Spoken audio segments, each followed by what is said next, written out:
Hey guys, welcome back. I have a sad story here, and it has to do with a homeless man in a homeless encampment, and was killed by a bulldozer clearing the homeless camp. And I was just like, that sucks, you know. You don't hear about it on the news, so I'm giving this homeless man a little time in the limelight to hopefully save more people from getting crushed to death by bulldozers or bobcats or whatever they're doing to remove these homeless encampments, which was caused because the city is not helping people in need, um, and educating them properly. You know, sometimes things in life happen, but I think being bulldozed in your own tent and especially in front of City Hall is where it happened, is craziness. Headline reads, Atlanta rethinks clearing homeless camps after a man is crushed inside his own tent. Family members and activists protest death of Cornelius Taylor, an unhoused man killed when the city cleared an encampment last week in front of City Hall in Atlanta on Thursday, January 23rd.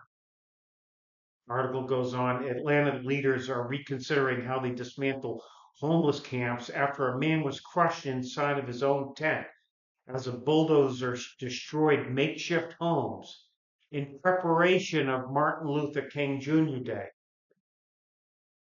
No one actually checked to see if anybody was inside the tents. We're lucky more people weren't killed. Now, what happened to the person that killed him? Cornelius Taylor was living in the camp for a few blocks from Ebenezer Baptist Church, the King's Family's congregation, where dignitaries gather each year. A march was held from downtown to the church that same weekend. Taylor's family is planning a Monday funeral at the same historic church, horse-drawn carriage and all that. God bless them all. U.S. Supreme Court ruled last year that cities across the country can enforce bans on homeless camping, but clearing the camps, as New Orleans did already ahead of Taylor Swift concerts, remains controversial. Solutions are scarce amidst soaring rents, natural disasters, and influx of migrants that drove homelessness up 18%. The family supporters hope his death can be a catalyst for change. Atlanta is a leader in so much, said civil rights lawyer who is working with the family to investigate. We're the leader in movies, we're the leader in music, and we're the leader in civil rights in destinations. Why can't we lead the rest of the country in how we treat the unhoused humanely? True, you know, it's just sad to see, that someone didn't have the responsibility to check the tent before bulldozing it or doing whatever and killing the man. I mean, did they hear him scream or did they put him in a dumpster? You know, um, the large earth moving machine moved through. The man who was living at the camp waved down an officer who found Taylor injured and bleeding. Taylor was able to tell the armor that something had fallen on him and given his name to the officer, class sent. Uh, uh, Taylor's breathing decreased. He was foaming at the mouth and taken to the hospital where he was pronounced dead. It goes into detail as to what happened. Um, I mean, it was a shit way to die that way. Um, Atlantic police officers were at the scene on January 16th, partly providing protection because some of the homeless people were attacking workers in the path. An officer wrote in the report, "Every life in the city matters."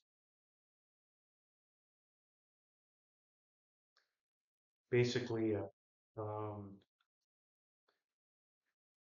Taylor's death, the mayor said, demonstrates the need to reevaluate and reassess our city's policies concerning homeless encampments.